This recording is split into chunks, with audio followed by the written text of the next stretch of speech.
प्रणाम गुरुजी, नमो नमो। नमो नमो प्रणाम।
શુદ્રક્ષાનો શંખનાદ.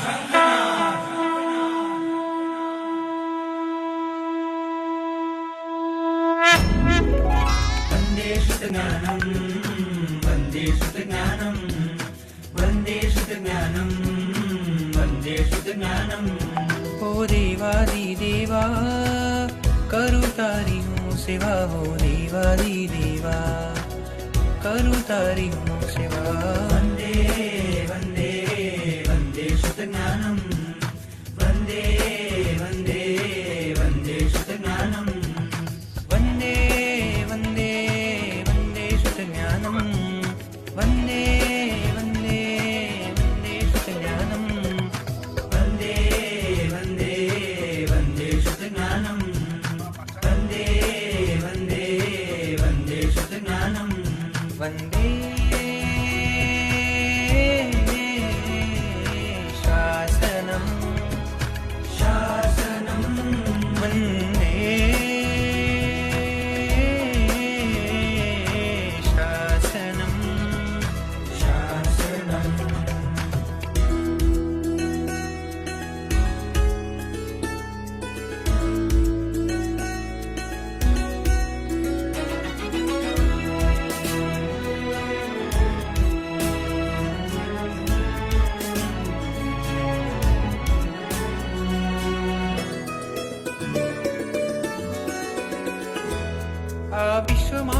શ્રેષ્ઠ છે,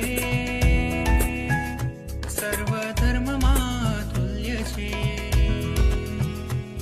આ વિશ્વમાં જે શ્રેષ્ઠ છે, સર્વધર્મમાં તુલ્ય છે. સૂરીશ્વરોનો શ્વાસ છે, મુનિઓ તણો વિશ્વાસ છે, મુનિઓ તણો વિશ્વાસ છે. વંદે શુદ્ધ જ્ઞાનમ, વંદે શુદ્ધ જ્ઞાનમ, વંદે વંદે વંદે શુદ્ધ જ્ઞાનમ.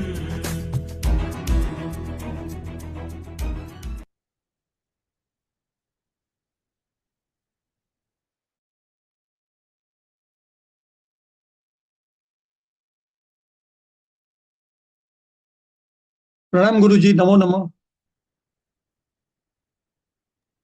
પ્રણામ ગુરુજી. પ્રણામ ગુરુજી. પ્રણામ ગુરુજી. પ્રણામ ગુરુજી. પ્રણામ ગુરુજી. નમો નમઃ.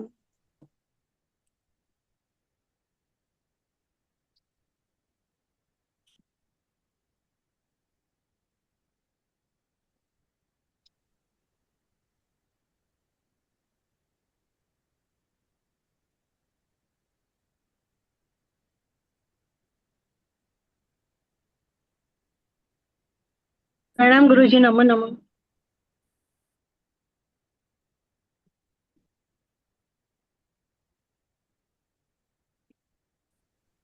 પ્રણામ, નમો નમઃ. પ્રણામ ગુરુજી. પ્રણામ ગુરુજી. પ્રણામ ગુરુજી. નમો નમઃ.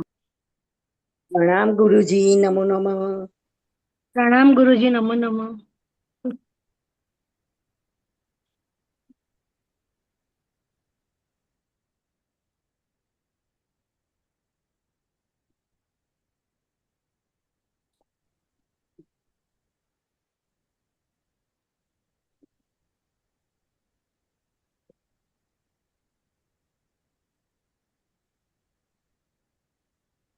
છઠ્ઠા કર્મની અંદર આપણે શરૂઆત કરી કે 14 જીવ સ્થાનકો પર દર્શના વર્ણનીયના જે સંવેદ ભાંગાઓના વિકલ્પો ઘટે છે તે આપણે અહીંયા જોવાના છે. તો ગઈકાલે આપણે શરૂઆત કરી હતી અને મારે જવાનું થયું હતું, બરાબર. તો આપણે ફરીથી શરૂ કરીએ. 13 જીવ સ્થાનકમાં એટલે કે અહીંથી અહીં સુધી તમામ જીવોમાં પહેલો અને બીજો વિકલ્પ ઘટે છે, બરાબર છે. એટલે 2. એ કયો છે તમને ખ્યાલ જ હશે મોડે. 9, 4, 9, 9, 5 અને 9. હવે વિકલ્પોની વાત કરીએ. આ 2 વિકલ્પો ઘટે છે 13 જીવસ્થાનકોમાં. તો 13 જીવસ્થાનકની અપેક્ષાએ આ સંવેદ ભાંગાઓના વિકલ્પો કેટલા થાય? દરેકમાં આપણે 2 ગણીએ, 2, 2, 2, 2, તો 13 દુ 26 ભાંગાઓ થાય, જે મેં અહીંયા લખ્યા છે, બરાબર. એકમાં 9, 4 અને 9 છે અને બીજા વિકલ્પમાં 9, 5 અને 9 છે, જેની અંદર આપણે નિદ્રાના વિકલ્પો નથી લીધા, પણ નિદ્રા લીધી છે. કોઈ પણ એક નિદ્રા, 4 પ્લસ 1 કોઈ પણ નિદ્રા, બરાબર, તો 5 થશે, બરાબર. પણ યાદ રાખજો, એના આપણે વિકલ્પો નથી લીધા, કોઈ પણ એક જ નિદ્રા લીધી છે, તો જ અહીંયા 5 થશે અને બીજો વિકલ્પ ઘટશે. પણ એના હવે વિકલ્પોની વાત કરીએ કે ભાઈ અહીંયા નિદ્રા પણ હોઈ શકે, કોકને નિદ્રા હોઈ શકે, કોઈકને પ્રચલા હોઈ શકે, કોઈકને પ્રચલા હોઈ શકે, તો કોઈકને થિનદ્દી પણ હોઈ શકે. આ રીતે વિચારીએ, વિકલ્પોની વિચારીએ. એટલે નિદ્રા કે ભેદ બિના કે ભેદ, યાને નિદ્રાના વિકલ્પો નથી લીધા પણ નિદ્રા લીધી છે, અને આ બાજુ નિદ્રાની સાથે એના વિકલ્પો પણ લીધા છે. એટલે આને વિકલ્પોની વાત કરીએ તો આનો વિકલ્પો 1 જ થાય અને આના વિકલ્પો 6 થાય, 5 થાય. 9 ની સાથે 9 નિદ્રા, 9 9 પ્રચલા, 9 9 નિદ્રા 2 લગે. સો નિદ્રા બંધમાં પ્રચલાતું પછી નિદ્રા નિદ્રા વચ્ચે વચ્ચે કેમ બોલ બોલ કરો છો? હા, નવનો બંધ, નિદ્રા નિદ્રા બંને, નિદ્રા અને પ્રચલા આ રીતે આપણે બે લીધી, બરાબર છે, નિદ્રા નિદ્રા એમ. પછી નવની સત્તા, આ જ રીતે નવનો બંધ, પ્રચલા પ્રચલા પ્રચલા 2 લખી લો, પ્રચલા પ્લસ પ્રચલા એ રીતે, અને નવની સત્તા, અને નવનો બંધ, થી નદી નિદ્રા, અને નવની સત્તા. આ રીતે 5 વિકલ્પો ગણીએ, આ 5, અને એક વિકલ્પો ઉપરનો એક વિકલ્પ ગણીએ, 9 4 ને 9 એટલે ટોટલ થયા 6. આ 6 વિકલ્પો થયા, અને એને 13 સાથે ગુણાકાર કરીએ, કારણ કે આપણે જીવસ્થાનક ઉપર વિકલ્પો વિચારવાના છે. તો દરેકમાં 6 વિકલ્પો ગણીએ તો 13 ગુણા 6 એટલે 78 થશે. હવે છેલ્લું એક બાકી, સંઘની પંચેન્દ્રિય પર્યાપ્તતા, જેની અંદર સર્વ જીવસ્થાનકો સર્વ વિકલ્પો ઘટે, એટલે 13 વિકલ્પો ઘટે.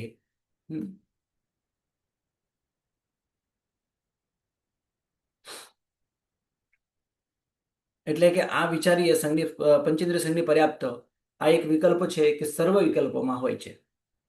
એનો મતલબ એમ થયો કે પંચેન્દ્રિય સંઘની પર્યાપ્તતા નહીં, ટોટલ 13 વિકલ્પો ઘટે છે. 13 સંવેદ ભાંગાઓ છે. સંવેદ ભાંગાઓ કેટલા? તો 13. એ 13 વિકલ્પો કેટલા? તો એને આપણે નિદ્રા નથી લેતા, 13 જ રહેવાના. 13 સાથે 13 નો ગુણાકાર કરીએ તો 13 જ થવાના છે, અને કે એક જ જીવસ્થાનક છે માટે. અને એના નિદ્રા સાથેના વિકલ્પો વિચારીએ તો 25, જે પહેલાના ટેબલમાં છે 25 લખેલું છે. અને એ 25 એક જ જીવસ્થાનકમાં છે, તો એકની સાથે ગુણાકાર કરતા 25 જ આવે, તો ટોટલ મળીને 103 થશે. બરાબર છે? કોઈને પ્રશ્ન આ ટેબલમાં? પ્રશ્ન હોય તો પૂછો. પ્રશ્ન હોય તો તમારે અનમ્યુટ કરીને બોલવાનું, બાકી તમારો માઇક તમારે મ્યુટ રાખવાનો. તમારી આગળ પાછળ જે પણ બેકગ્રાઉન્ડમાં અવાજ આવતા હોય છે તે મને અહીં સુધી સંભળાય, અને બાકી બધાને સંભળાય. એ સાંભળવાની કોઈ જરૂર છે નહીં. આપણું ધ્યાન, આપણે છઠ્ઠો કર્મગન ભણી રહ્યા છીએ, એટલે ધ્યાન બધાનું કેન્દ્રિત અહીંયા જ થવું જોઈએ, બીજે ક્યાંય ન થવું જોઈએ. તો તમે છઠ્ઠો પૂરો કરી શકશો. બોલો નીતુબેન. ગુરુજી, આમાં જે 14 જીવસ્થાનક કયા, એમાં જે 7 અપર્યાપ્ત આવ્યા, એ કરાર અપર્યાપ્ત જાણવાના કે લબ્ધિ અપર્યાપ્ત પણ હોઈ શકે? અહીંયા આપણે લબ્ધિ પર્યાપ્ત જ લીધો છે. અપર્યાપ્તની વાત આપણે નીચે અલગથી કરીએ. એમને આમાં જે 14 ભેદમાં અપર્યાપ્ત બી આવી ગયા ને? હા, બધા આવી ગયા. હા, એટલે ઈ અપર્યાપ્ત કયા જાણવાના, એમ લબ્ધિ અપર્યાપ્ત કે કરણ અપર્યાપ્ત? એમ અહીંયા જે છે ને, તમે છે ને અત્યારે જે 14 જીવસ્થાનક જે છે ને, એમાં તમે આ પ્રશ્ન કરી રહ્યા છો, બરાબર છે? એમાં કરણ લેવાના કે અકરણ. હવે આ કરણ હોય કે અકરણ હોય, શું ફરક પડવાનો છે? કશું જ નહીં. અહીંયા પણ કરણ પર્યાપ્ત હોય કે કરણ અપર્યાપ્ત હોય, શું ફરક પડવાનો? કશો જ ફરક નથી પડવાનો, કારણ કે અપર્યાપ્ત જીવને પણ પહેલો બીજો આ રીતે હોઈ શકે છે. હા, માત્ર એમાં અમુક વિકલ્પો ના હોય. અમુક વિકલ્પ એટલે અમુક જીવો ના ઘટે. જેમ કે એકેન્દ્રિય બાદર પર્યાપ્ત છે, તો એને બીજું ગુણસ્થાનક ઘટે, તો એમાં પણ પૃથ્વી કાય, આપકાય, વનસ્પતિ કાય ઘટે, તેવું કઈ વાયુ કાય ન ઘટે. એ બધું તમે, હા, એ બધું તમે વિચારી લેજો, હે ને? તો એકેન્દ્રિયમાં પણ ઘટે, એ જ રીતે બેન્દ્રિયમાં પણ ઘટે, તેન્દ્રિયમાં પણ ઘટે, ચોરેન્દ્રિયમાં પણ ઘટે. કારણ કે મનુષ્ય મળીને બેન્દ્રિય, તેન્દ્રિય, ચોરેન્દ્રિયમાં જાય તો અપર્યાપ્ત અવસ્થામાં બીજું ગુણસ્થાનક ઘટી શકે. દેવોને તો હોય જ નહીં, દેવોને હોય જ નહીં. તો ત્યાં પણ તમારે કરણ પરણ બંને લઈ શકો, કોઈ ના નથી, બંને ગણી શકાય. બરાબર. હા. હવે આની વાત કરીએ. પંચેન્દ્રિય સંઘની અપર્યાપ્તતા અને પંચેન્દ્રિય સંઘની પર્યાપ્તતા. સંઘની અપર્યાપ્તતા અને સંઘની પર્યાપ્તતા બંનેની વાત કરી લઈએ. તો આ પંચેન્દ્રિય જીવ છે, બરાબર? તો એ પંચેન્દ્રિયના અસંગનીને તો ઉપરની જેમ જ કોઈ પણ લો, કઈ વાંધો નથી. હવે પંચેન્દ્રિય સંઘની અપર્યાપ્તતા લો, રાઈટ? હવે અહીંયા પણ તમારે એ જીવ લઈ શકો છો, કઈ વાંધો નથી. પર્યાપ્ત બંને લઈ શકો છો, કોઈ વાંધો નથી. હા, પણ જ્યારે તમે ચોથા કે ત્રીજા ગુણસ્થાન હા 3 કે 4 ત્રીજા કે ચોથા ગુણસ્થાનિકની વાત કરશો, હમ, હું તમને એના પહેલાનો ટેબલ બતાડું.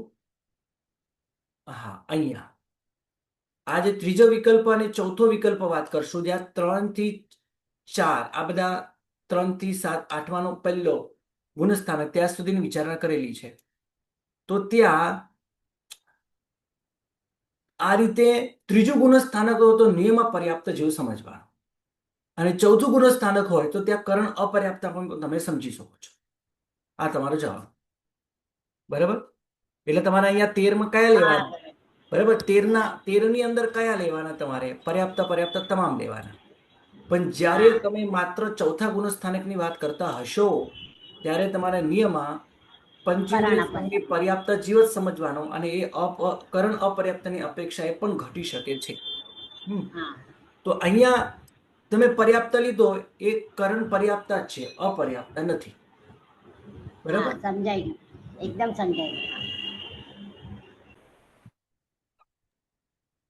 હવે કારણ કે એમાં 13 વિકલ્પ, એક મિનિટ, હા, કારણ કે એમાં 13 વિકલ્પો આવે ને, તો એ 13 વિકલ્પોનો માત્ર એક જ વિકલ્પ એવો છે કે જે ચોથા ગુણસ્થાનકે કરણ અપર્યાપ્ત જીવને ઘટી શકે છે.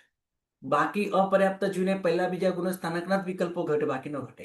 અહીંયા 13 વિકલ્પો જે છે, આપણે આપણા 13 વિકલ્પ વિકલ્પો જોયા, સંવેદ ભાંગાઓ. એ સંવેદ ભાંગાઓ અપર્યાપ્તમાં કેટલા ઘટે? તો પહેલો બીજો જ ઘટે.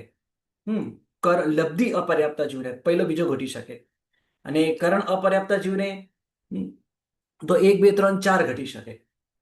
એની વિચારણા જો કે મેં નીચે કરેલી છે, વિવક્ષા ભેદે કરીને, એ હું તમને સમજાવું છું. હા, બોલો. એટલે આપણે સામાન્યથી તમને જવાબ આપી દઉં તો અહીંયા આપણે પર્યાપ્ત પર્યાપ્ત બંને લીધા છે, અહીંયા માત્ર પર્યાપ્ત જ લીધા છે. બોલો નીતુબેન. પછી થોડું જ હજી છે ને, એક કે આપ ભેદ કોને માનો છો અને વિકલ્પ કોને માનો છો? જો ભેદ અને વિકલ્પમાં શું ડિફરન્સ છે? આ સાંભળો, ચીજ સાંભળો. આ ભેદ પણ છે અને વિકલ્પ પણ છે. બરાબર? આ વિકલ્પ પણ છે અને ભેદ પણ છે. એટલે અહીંયા આપણે ભાંગા છે એમ બોલી પણ શકો, અહીંયા પણ આપણે ભાંગા છે એમ પણ બોલી શકો. એટલે બંનેમાં તમે આ શબ્દો યુઝ કરી શકો છો. પણ હું કયા ભાંગાની વાત કરી રહ્યો છું એ તમારે વિચારવાનું. આ સંવેદ આને કહેવાય છે સંવેદ ભાંગાઓ. બરાબર છે? અને આને કહેવાય છે દર્શાવર્ણ્યની અંદર નિદ્રાના ભાંગાઓ. સંવેદ ભાંગાની અંદર ભાંગાના ભાંગા પણ પડે છે. બરાબર? એટલે હું ક્લિયર કરું એક વસ્તુ કે આ જે છે, આ જે ભંગ બતાવ્યા છે, તો અહીંયા જે ભંગ બતાવ્યા એની આ સંખ્યા જે બતાવી, આ સંવેદ ભાંગાઓની વાત છે. જેમ કે સંઘની પર્યાપ્ત જીવને, આ સંઘની પર્યાપ્ત જીવ 13 ભાંગાઓમાં, એટલે સંવેદ ભાંગાઓમાં ઘટે. રાઈટ? અહીંયા ભંગ લખ્યો પણ એ કયો ભાંગ? સંવેદ ભાંગાનો ભાંગ. એના વિકલ્પ ટોટલ કેટલા સંખ્યામાં? સર્વ એટલે 13. અહીંયા 1 અને 2 પહેલો, અહીંયા 2 છે તો કયા 2 છે? તો પહેલો અને બીજો. તો અહીંયા સર્વ છે એટલે 13 સંવેદ ભાંગાઓ છે. બરાબર? હવે એના વિકલ્પો કેટલા થાય? વિકલ્પો એટલા માટે વિચારણા કરી રહ્યા છે કારણ કે અહીંયા નિદ્રામાં વિકલ્પો પડે છે. કોઈકને પહેલી નિદ્રા, કોઈકને બીજી નિદ્રા, કોઈકને ત્રીજી, કે કોઈકને ચોથી, કે કોઈકને પાંચમી નિદ્રા હોય. અને અમુક સંવેદ ભાંગાઓ છે એવા છે જેની અંદર નિદ્રા છે જ નહીં. જેની અંદર નિદ્રા છે જ નહીં, એટલે કે 9 4 ને 9, 6 4 ને 9, 4 4 ને 4, આ રીતે ભંગાઓ છે. જ્યાં 4 નો ઉદય છે ત્યાં નિદ્રાના કોઈ પણ વિકલ્પો પડતા જ નથી. એટલે આપણે માત્ર ત્યાં 1 લખેલો છે. હવે આ જે કુલ ભાંગા, આ જે શબ્દ લખ્યો છે એ નિદ્રા સાથેના, હે ના, નિદ્રા વિના અને નિદ્રા સાથેના, પણ નિદ્રાના વિકલ્પોના નહીં. વસ્તુ ત્રણેય સમજજો. નિદ્રા વિનાના એટલે કે 4 નો ઉદય, નિદ્રા સાથેના એટલે કે 5 નો ઉદય, પણ એના વિકલ્પો નહીં. કારણ કે 5 ની અંદર માત્ર એક જ નિદ્રા ઉદયમાં હોય, પણ પહેલી કે બીજી કે ત્રીજી કે ચોથી કે 5મી આવા વિકલ્પો આપણે નથી વિચારતા. માત્ર એક નિદ્રા જ લઈએ છીએ. બરાબર? કોઈ પણ એક મિનિટ વચ્ચે નહીં. જે બેને હમણાં મને પ્રશ્ન પૂછ્યો, મારો જવાબ અહીં સુધી પૂર્ણ ન થાય ત્યાં સુધી વચ્ચે પ્રશ્ન નાખો. તો કુલ ભાંગાઓ ખ્યાલ આવી ગયો? કુલ ભાંગાઓ કેવી રીતે બને છે? એની અંદર ગુરુજી 9, 1 મિનિટ, 9, 4 ને 9 અને 9, 5 ને 9. બરાબર? એમાં 5માં નિદ્રાના વિકલ્પો આપણે લીધા નથી, પણ હવે આની અંદર આપણે નિદ્રાના વિકલ્પો લીધા છે. એટલે 9, 4 ને 9, 9, 5 ને 9, એ 5ના આપણે 1, 2, 3, 4, 5 નિદ્રાને સાથે આપણે ગુણાકાર કરીએ છીએ, તો એટલે પ્લસ કરીએ છીએ, એટલે 5 વિકલ્પો બને છે, અને પ્લસ 1 નિદ્રા વિનાનો વિકલ્પ એટલે 6 વિકલ્પો બને છે. અને એને 13ની સાથે ગુણાકાર કરીએ છીએ. કેમ કરીએ છીએ? કારણ કે આ બધા ભાંગાઓ આપણે 13 જીવ સ્થાનકમાં છે એમ કીધું. તો જીવ સ્થાનકમાં કેટલા ભાંગાઓ ઘટે ગણતરી કરીએ તો 78 ઘટે. હવે બોલો, શું પ્રશ્ન છે? તો ગુરુજી જ્યારે આપ એમ કહો ને કે આ બે જે લીધા તો એનામાં આપ જે 1, 9, 4, 9 એનામાં આપ નિદ્રા નહીં ગણતા અને 5માં સિર્ફ સિંગલ નિદ્રા કરો, એના જે પ્રતિભેદ જેમ આપ કીધો નિદ્રા નિદ્રા નિદ્રા પ્રચલા આ Right. બધા નહીં લેતા, એના માટે આપ એને 1 ગણો છો. જી, અને જ્યારે 6 કરો છો ત્યારે 5 નિદ્રા ગણીને એનો 1 ભાંગો લો છો આપ. બરાબર. એટલે કે જી 9, 4 ને 9 આ પહેલો વિકલ્પ. બરાબર છે? 9, 5 અને 9, પણ અહીંયા ખાલી નિદ્રા જ છે. નિદ્રા એટલે કોઈ 5માંથી કોઈ પણ એક, એટલે 4 પ્લસ 1. બરાબર? એના વિકલ્પો નથી ગણ્યા, એટલે આના પણ વિકલ્પ 1 અને આનો પણ વિકલ્પ 1. આને પેટા ભેદ નથી. આ ભાંગાના પણ ભાંગા નથી, એટલે ટોટલ મળીને એટલે 2. ભેદના ભેદ. હા, ભાંગા નથી. પણ બીજી વાર અહીંયા હું કરું, અહીંયા હું શું કરું છું? 4 પ્લસ 9, 4 ને 9, 9, 5 ને 9, પણ આ 5 છે ને હું બે અલગ રીતે ગણું છું. એટલે કે 4 પ્લસ નિદ્રા, 4 પ્લસ પ્રચલા, 4 પ્લસ નિદ્રા નિદ્રા, 4 પ્લસ પ્રચલા પ્રચલા, 4 પ્લસ થિનદ્દી, અને આને 9ની સત્તા. તો આના કેટલા થયા? આ 1, આ 2, આ 3, આ 4, આ 5 અને આ 6 વિકલ્પ થયા. અને અહીંયા કેટલા થયા? 2 જ વિકલ્પ થયા. બરાબર? એટલે 6 ની સાથે 13 નો ગુણાકાર જી કરો, જી 78 હા થાય. હવે હમ. હવે પ્રશ્ન? કોન્સેપ્ટ ક્લિયર થાય. હા, એક જ ચીજ હતું. હા, આમ તો સમજાઈ ગયું છે, પણ ઉપર જે લખેલું છે નિદ્રા કે ભેદ બિના અને નિદ્રા કે ભેદ સહિત, એમાં બરાબર. થોડું કન્ફ્યુઝિંગ થઈ જાય છે. તમે ટાઇટલ હા, થોડું ચેન્જ કરી શકો તો વધારે ક્લિયર થઈ જાય. આપણે હા કેમ તમે કે બોલો નિદ્રા ને, તો આપણે ટાઇટલ શું લખીએ આપણે? કેમ કે નિદ્રા કે ભેદ બિના લખ્યું હોય તો આપણે એમ લાગીએ કે એક જ ભંગ આવવો જોઈએ, પણ આમ 2 ભંગ છે. અને હમ. નિદ્રા કે ભેદ સહિત આવે તો પછી 5 જ આવવું જોઈએ, 9, 4, 9 ના આવવું જોઈએ, કેમ કે ભેદ સહિત છે. હા, તો 9, 5 અને 9 આપણે આ રીતે લખીએ છીએ, 9, 5 અને 9. આની અંદર નિદ્રા તો તમારે માનવી જ પડશે. અને જો નહીં તો પછી આપણે આ નિદ્રા કે ભેદ વિના એવું ન લખીએ તો શું થાય ખબર છે? 9, 4 અને 9 આ જ વિકલ્પ ઘટે, બીજો વિકલ્પ ઘટે જ નહીં. તમારે 5 તો નહીં જ લાવવાનું. તો કેમ નહીં લાવવાનું? નિદ્રા તો લીધી જ નથી આપણે. આપણે નિદ્રા લેવાની, પણ નિદ્રાના વિકલ્પો નથી લેવાના, નિદ્રાના ભેદ નથી લેવાના. એટલે લખ્યું કે નિદ્રા કે ભેદ. નિદ્રા તો લેવાની, નિદ્રાના ભેદો નથી લેવાના. ખ્યાલ આવ્યો? અને ગુરુજી આમ પણ કહી જોઉં શકીએ છું, કે વિચારું છું કે આના પણ આ શબ્દ સિવાય બીજા કોઈ શબ્દો એના કરતા પણ વધારે સારા હોય, આમ વ્યવસ્થિત સમજાઈ જાય. તો હું વિચારું છું, તો એ હું શબ્દ મૂકીશ. પણ અત્યારે તો આ લખવા પડશે સમજવા માટે. જી બોલો. ગુરુજી, બીજું જે ત્યાં કોલમ નિંદ્રા છે, કે વિકલ્પ કે ભેદ વિના એમ ન ગણી શકાય? નિદ્રા, નિંદ્રાના વિકલ્પ નિંદ્રા હા, કે એ વિકલ્પ ભેદ વિના. હા એ લખો, આવું જ કંઈક વિચારવું પડશે. તો ગુરુજી, સમજાય અમે હા, બોલો. પેટા શબ્દ વાપરો તો પેટા ભેદ. હા, તો પણ ચાલે. હા, એ બરાબર સારું. છે? હા, વાંધો નહીં, આપણે વિચારીએ એના માટે. બરાબર છે? પેટા ભેદ, વિકલ્પ ભેદ, નિદ્રા કે ભેદ, આવું કંઈક લખી શકાય છે. બરાબર? એ વિચારીએ આપણે. ચલો, એ સિવાયનો કોઈ બધું ખ્યાલ આવી ગયો? હા, સાહેબ ગુરુજી એમ બીજું જે બી કોલમ કહી છે, શકાય ને કે એક જીવને 2 ભાંગા થાય અને અનેક જીવની અપેક્ષા કરીએ તો આ 6 ભંગ થઈ શકે એમ. હું એ જ કહેવા જતી હતી. અનેક જીવની અપેક્ષાએ તમે આ રીતે ન બોલી શકો. અનેક 6 જીવને કેમ ભંગ થઈ શકાય એમ. નહીં, એમ અનેક 6 જીવ કેમ ભંગ ન બોલી શકો? અનેક જીવ કેમ ન બોલી શકો? કારણ કે એક જ જીવને નિદ્રા પછી પ્રચલા ઉદયમાં આવી શકે છે. એક જ જીવને આવી શકે છે. હા, હા, બરાબર. પણ એક પણ સમય એક ન જ્યારે હોય. પણ ત્યારે એને એટલે એક તો ત્યારે ગુરુજી બીજા જીવને એક જ ભંગ પ્રચલા હશે. હોય, ત્રીજા જીવને પ્રચલા હોય, એટલે અનેક જીવને આશ્રયને એમ લઈએ ને. હા, કારણ કે અહીંયા જીવસ્થાન છે ને, આપણે એક જીવની વિચારણા નથી કરતા, જીવસ્થાનકની વિચારણા કરીએ. કારણ કે એ જીવસ્થાનકની અંદર બધા જ જીવો હોય, તો આપણે એક જીવની વિચારણા કેવી રીતે કરી શકીએ? બરાબર. હા, સમજો. વિચારશું આપણે કંઈક સારું, બીજું કંઈક ટાઇટલ એના માટે. ચલો, આપણે અને આ સાહેબ, ટેબલ થઈ ગયું. હા, સાહેબ, બોલો. હજી એક ચીજ હતું. હા, આ બોલો, બીજું બોલો. જે કોલમ છે, બીજું કોલમ છે જ્યાં ભંગ લખેલું છે, એની બદલે ગુણસ્થાનક લખીએ તો? ગુણસ્થાનક હજી આયા જ નથી. ગુણસ્થાનક નો અલગ જ આવશે. ગુણસ્થાનકની વિચારણા અલગ છે, પાછળ આવે છે. આપણે અચ્છા. અત્યારે જીવસ્થાનકમાં વિચારણા કરી રહ્યા છે દ્રષ્ટાવન્ય કર્મની. ગુણસ્થાનક નહીં, વિચારણા આગળ છે. આ રહી. બેન, બીજું જે ભંગ લખેલું છે ને, પહેલા દૂસરા અને સર્વ, એ લખેલું છે ને, હમ. પહેલા દૂસરા સર્વ, એ સેકન્ડ કોલમ, બીજું કોલમ. હમ, હમ, હમ, હમ. જીવસ્થાનકની બાજુમાં ભંગ કરીને ક્વેશ્ચન માર્ક કરેલું છે, એની બદલે ગુણસ્થાનક લખીએ તો? પણ અહીંયા ગુણસ્થાનકની વિચારણા નથી કરી ને આપણે હજી. આમાં ગુણસ્થાનક છે અચ્છા. જ નહીં. આખા ટેબલમાં ગુણસ્થાનક છે જ નહીં. તમે નામ ન લખી શકીએ આપણે. ઓકે, ચલો, ઓકે, ઓકે. અત્યારે તો આગળ વધી. અત્યારે આ પ્રમાણે ચાલો. નવું કંઈક આવશે તો નવું કંઈક આપણે પછી ઉમેરશું. હવે વિવક્ષા બે. હવે જેમ વચ્ચે છાયાબેને પ્રશ્ન કર્યો તો શેની વિવક્ષા? ભાઈ, તમે પર્યાપ્ત જીવને માનો, અપર્યાપ્ત જીવને માનો.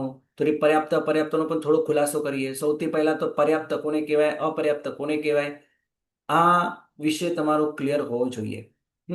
અપર્યાપ્ત જીવ પણ પર્યાપ્ત બને. શું કીધું મેં? અપર્યાપ્ત જીવ પણ પર્યાપ્ત બને. આનો જવાબ, કરણ અપર્યાપ્ત હોય એ કરણ પર્યાપ્ત બને.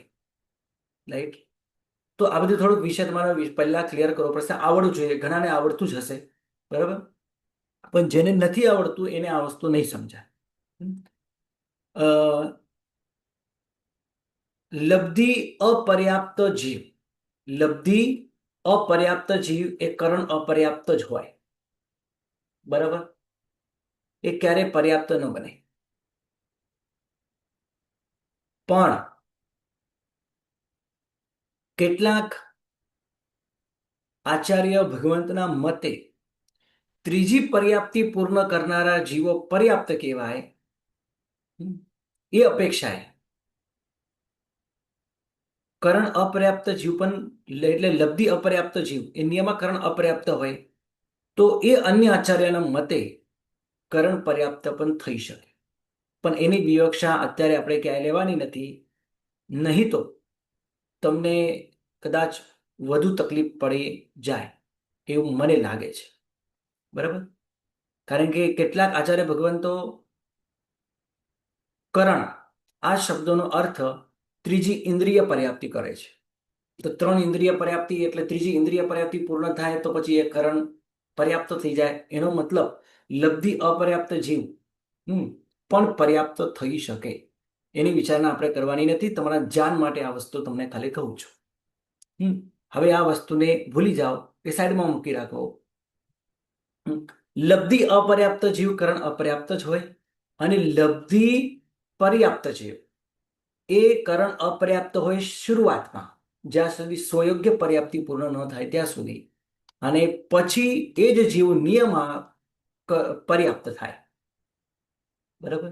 એટલે લબ્ધિ પર્યાપ્ત જીવ એ કરણ પર્યાપ્ત બને, પણ એ શરૂઆતમાં અપર્યાપ્ત હોય. તો એ શરૂઆતમાં અપર્યાપ્ત હોય એટલે કરણ અપર્યાપ્ત કહે. જીવ વિચાર ગ્રંથની અંદર પણ દેવતાઓને જે અપર્યાપ્ત ભેદ સ્વીકાર્યા છે એ આ કરણ અપર્યાપ્તની દ્રષ્ટિએ જ સ્વીકાર્યા છે. બાકી તો એ નિયમ કરણ પર્યાપ્ત થવાના જ છે, બરાબર. હવે વિવક્ષા ભેદ. હવે 13 માંથી આપણે 12 જીવોને સૌથી પહેલા અલગ કરી દઈએ. 12 જીવસ્થાનકને.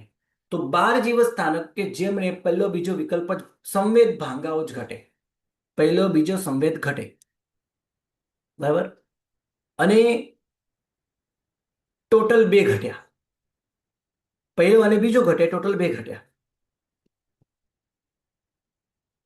અહીંયા ભંગને બદલે આપણે સંવેદ લખી દઈએ, એટલે સંવેદ ભાંગાઓ, બરાબર.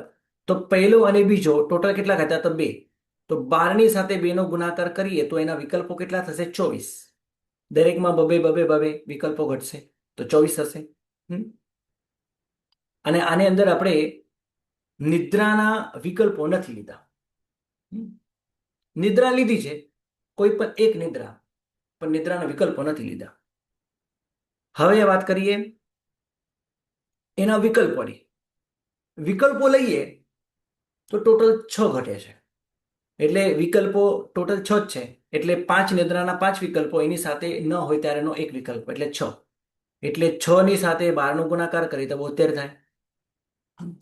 હવે બીજો જીવ પર્યાપ્ત સંજ્ઞી પંચેન્દ્રિય, બસ ઉપરની જેમ જ બધું, સર્વ ઘટે 13, 25, 25 બધું ઉપરની જેમ જ, કઈ જ ફરક નહીં. હવે ત્રીજો જીવ જે કરણ અપર્યાપ્ત હોય. હવે કરણ અપર્યાપ્ત હોય, એ લબ્ધિ અપર્યાપ્ત જીવ પણ કરણ અપર્યાપ્ત હોય, અને લબ્ધિ પર્યાપ્ત જીવ પણ સ્વયોગ્ય પર્યાપ્તિ પૂર્ણ ન કરે ત્યાં સુધી કરણ અપર્યાપ્ત હોય. તો અપર્યાપ્ત અવસ્થામાં સીધું આપણે એમ જ બોલીએ કે અપર્યાપ્ત અવસ્થામાં, એ પછી કોઈ પણ હોય, એ લબ્ધિ અપર્યાપ્ત હોય કે લબ્ધિ પર્યાપ્ત હોય, આપણે તો અવસ્થાની અપેક્ષા વિચારણા કરી લઈએ. તો કરણ અપર્યાપ્તા એ સંજ્ઞી પંચેન્દ્રિય જીવને કેટલા વિકલ્પો ઘટે? 1 થી 4 સંવેદ ભાંગાઓ ઘટે. કેટલા? 1 થી 4 સંવેદ ભાંગ. ટોટલ કેટલા થયા? તો 4. પહેલો, બીજો, ત્રીજો, ચોથો, અને 4 વિકલ્પ ઘટ્યા. તો 1 ની સાથે 4 નો ગુણાકાર કરી તો 4 જ થાય. અને એના નિદ્રાના વિકલ્પો ગણી લઈએ તો ટોટલ 12 થાય.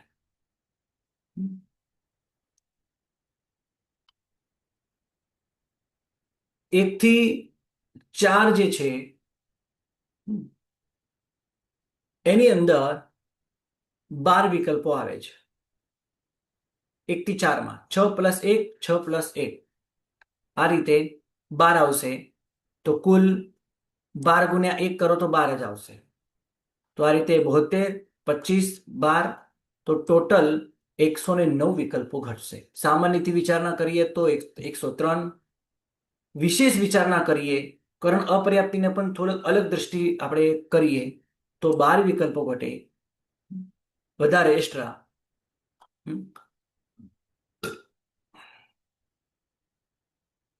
તો 3, 4, 5, 6, 7, 8, 9, બીજા 6 વધારે ઘટે. 12 નહીં, બીજા વધારે 6 ઘટે, ટોટલ 12 ઘટે. આમ 109 ઘટ્યા. રાઈટ. અને અન્ય આચાર્ય ભગવંતો, જેને મત આપણે પહેલા સાંભળેલું હતું કે 8મો અને 12મો વિકલ્પ ન ઘટે. સપક શ્રેણીમાં શરૂઆતમાં નિદ્રાનો ઉદય ઘટે, પણ જ્યારે ક્ષપણા શરૂ કરે ત્યારે નિદ્રાનો ઉદય ન હોય, આવું કેટલાક આચાર્ય ભગવંતો માને છે. અને એ માને છે માટે 2 સંવેદ ભાંગાઓ ઘટશે, હે ના, 13 ના બદલે 11 થશે. અને એ જે ઘટે છે એને એ માત્ર જીવ સંજ્ઞી પર્યાપ્ત પંચેન્દ્રિય જ છે. એટલે અહીંયા સંજ્ઞી પંચેન્દ્રિય પર્યાપ્ત જીવને જે 12 ઘટતા હતા એના બદલે સીધા 11 જ ઘટશે. 2 વિકલ્પ 8મો અને 12મો નીકળી જશે, કારણ કે ત્યાં નિદ્રાનો ઉદય માનેલો છે. એટલે 4, 5 અને 9 શરૂઆતમાં, એકદમ શરૂઆતની વાત કરો, 4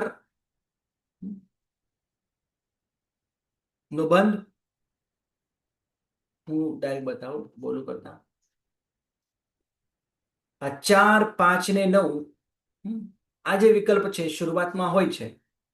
પછી જ્યારે ક્ષપણા સાચા અર્થમાં શરૂ કરે છે, એટલે સાચા અર્થમાં જ્યારે પેલી સપક્ષની મંડાય છે ત્યારે નથી હોતો.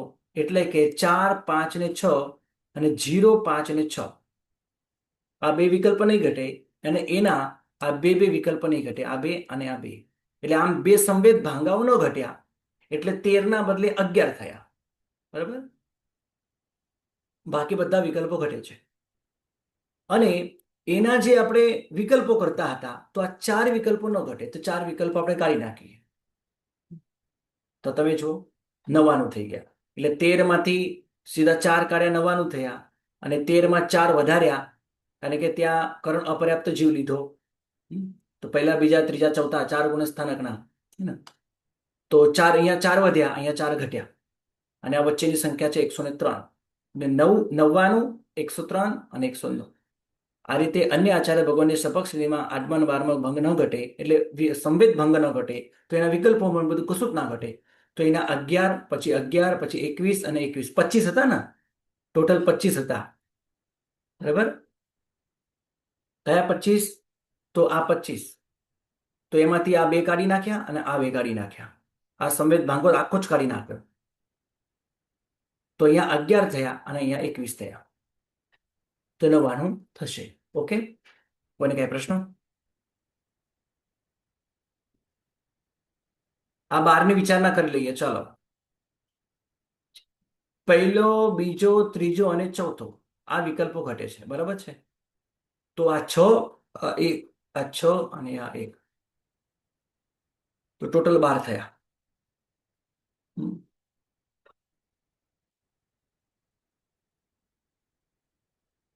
બોલો, કોઈને કઈ પ્રશ્ન? બસ દર વખતે આપણે આ જ પ્રમાણે કરવાનું છે. સંવેદ ભાંગાઓ દરેક કર્મોના યાદ રાખવાના. મોહનીયમાં ખાસ કરીને નામકર્મમાં તમારી પરીક્ષા થશે. આ તો દર્શનાવની શરૂઆત છે એટલે થોડી વાર લાગી, પણ હવે વાર ન લાગવી છે. વેદનીયમાં, અંતરાયમાં બધા અંતરે થઈ ગયું છે. વેદનીમાં છે અને ગોત્રમાં છે, એ જ પ્રમાણે આયુષ્યમાં છે. હા, મોહનીયમાં થોડી વાર લાગશે કારણ કે એના બંધ સ્થાન, ઉદય સ્થાન અલગ અલગ છે. નામકર્મ એનાથી પણ વધારે વાર લાગશે, પણ તમે થોડીક મહેનત ઘર બેઠા કરજો. પણ આ રીતે દર્શનાવર્ણીય કર્મની સંવેદ ભાંગાઓની વિચારણા કરી, એના નિદ્રાની સાથેના, નિદ્રા વિનાના વિકલ્પો અને નિદ્રા સાથેના વિકલ્પોની વિચારણા આપણે કરી. બરાબર છે? ગુરુજી એકદમ ક્લિયર થઈ ગયું, બહુ સરસ કરાવ્યું. થોડી વાર લાગે તો એક વખત એ ચાલે, પણ ન સમજાય એ ન ચાલે. બરાબર? હવે જે ભાગ્યશાળીને, ચલો તમારા માટે એક ઓફર છે. જે ભાગશાળીને બિલકુલ સમજણ નથી પડી પણ સમજણ પાડવી છે, ઈચ્છા છે કે મારે સમજવું છે, મારે આ છોડવું નથી, અને બીજા 100 પ્રશ્ન કરવા હોય તો પણ છૂટ. તમારા માટે આવતીકાલે એક નવો એક ક્લાસ ગોઠવી દેશો. આ જ સમય તમારે જોઈન થઈ જવાનું. 9:15 વાગે, 9:15 થી 10. બિલકુલ જેને સમજણ નથી પડી પણ સમજણ પાડવી જ છે, સમજવું જ છે, એમના માટેનો ક્લાસ. હવે જેમને કરવો હોય ક્લાસ, પર્સનલમાં મને મેસેજ કરજો કે સાહેબ આવતીકાલે મારે ક્લાસ કરવો છે, કર્મગંજ 6. તો મને ખ્યાલ આવે કે કેટલા જણ જોઈન થવાના છે, તો જ હું શરૂ કરું. તો હું શરૂ કરીને બેસું, તમે ના આવો તો કઈ મજા નથી. બરાબર? તો હું એવું માનું કે તમે 19, 18, 20 જણા છો, ભાઈ તમને બધાને સમજણ પડી ગઈ છે, એવું હું માનું.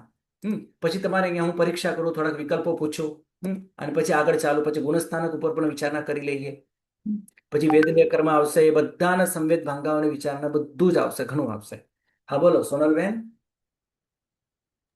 બસ આ મને ખબર નથી પડતી એટલે હું તો જોઈન કરવા માંગુ જ છું ગુરુજી.